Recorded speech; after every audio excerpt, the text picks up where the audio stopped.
സ്വന്തം പേര് തന്നെ ബ്രാൻഡാക്കി എടുത്ത ഒരു മാധ്യമപ്രവർത്തകയാണ് ധന്യ വർമ്മ. ബോംബെയിൽ ന്യൂസ് റീഡറായി കരിയർ ആരംഭിച്ച ധന്യ ഇന്ന് സെലിബ്രിറ്റി ഇന്റർവ്യൂവർ എന്ന പേരിൽ എല്ലാവർക്കും പരിചിതയാണ്.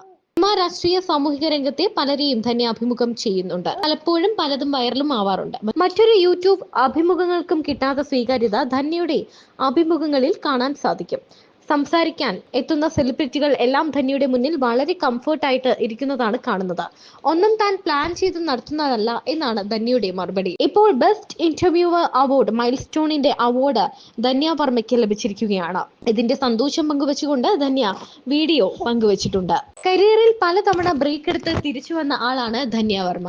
വിവാഹശേഷവും കുഞ്ഞുങ്ങൾ ഉണ്ടായതിനു ശേഷവും എല്ലാം കരിയറിൽ നിന്ന് ബ്രേക്ക് എടുക്കുക എന്നത് പ്രധാനമായിരുന്നു. എന്നാൽ ആ സ്പേസിൽ അതുപോലെ അതിനേക്കാൾ ഗംഭീരമായി തിരിച്ചു വരാൻ സാധിച്ചത് ഹാർഡ് വർക്ക് ഒന്നുകൊണ്ട് മാത്രമാണ്. ഏറ്റെടുത്ത കാര്യം ഏറ്റവും നന്നായി വളരെ വൃത്തിയായി ചെയ്യണം എന്ന കാര്യത്തിൽ ധന്യയ്ക്ക് നിർബന്ധമുണ്ട്. 3 കുട്ടികളെയും വീട്ടിലെ കാര്യങ്ങളും നോക്കി തനിക്ക് ഏറ്റവും പാഷനേറ്റ് ആയിട്ടുള്ള കാര്യം ചെയ്യുക എന്നത് ഒരു ബിസി സ്കെഡ്യൂൾ തന്നെയാണ്. എന്നാൽ അത് താൻ ഒരുപാട് ആസ്വദിക്കുകയും ചെയ്യുന്നുണ്ട് എന്നാണ് ധന്യ പറയാറുള്ളത്.